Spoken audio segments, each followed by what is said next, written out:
Welcome back, and now we're on to part 3 of stitching a swag border. In parts 1 and 2 we showed you how to stitch across the top of the quilt and put in the corners.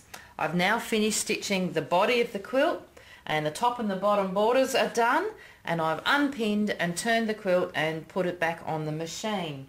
So now you can see I've got borders stitched on both sides, and I have this gap in the middle on the opposite side that we need to finish stitching swags into.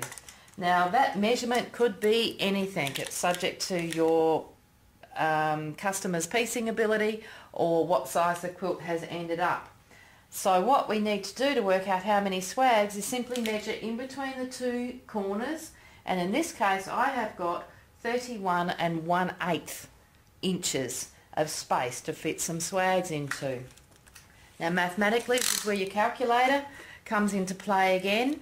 I know that I can get 4 8-inch swags into 32 inches, and we haven't quite got that, so we simply use the calculator to work out the equal divisions between those two corners. And in this case it worked out at 7 3/4 inches. Your next step is simply to get your trusty school chalk again, sharpened it nicely, and measure along your border and make just a tiny little mark every 7 3/4 inches along your quilt top, so that you have created equal divisions to put your swag into. And then it is just a simple case of starting at one corner,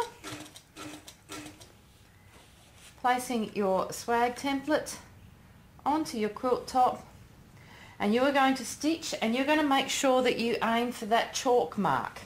As you're stitching, you can just pause slightly at the very top of the swag, up there, which is the flattest part of the curve, and you can now just very gently slide that template over just a little bit so that your chalk mark that you're aiming for is in the centre of your swag template. So this is how we adjust the width of the swag to fit those opposite borders. By adjusting the template at the flattest part of the curve, you are not going to change that curve at all. The eye is not going to be able to see that they're only 7 3/4 inches long. They're going to look exactly the same as what you stitched on the previous two borders. Now this would happen in the reverse as well. I'll just slide it over and make sure I hit the chalk mark. If your swags ended up a little bit bigger than 8 inches, well, you can slide the template in the opposite direction just to make them a little bit wider.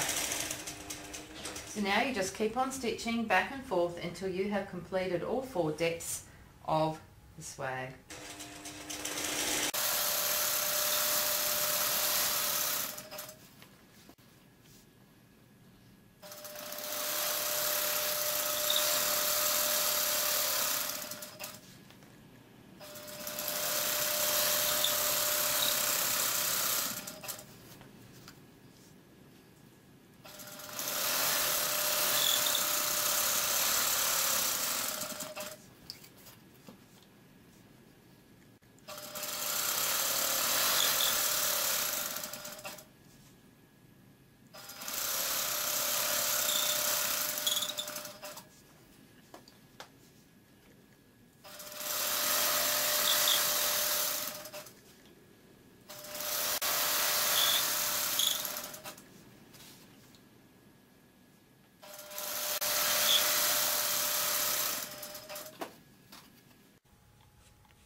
we tie off as normal,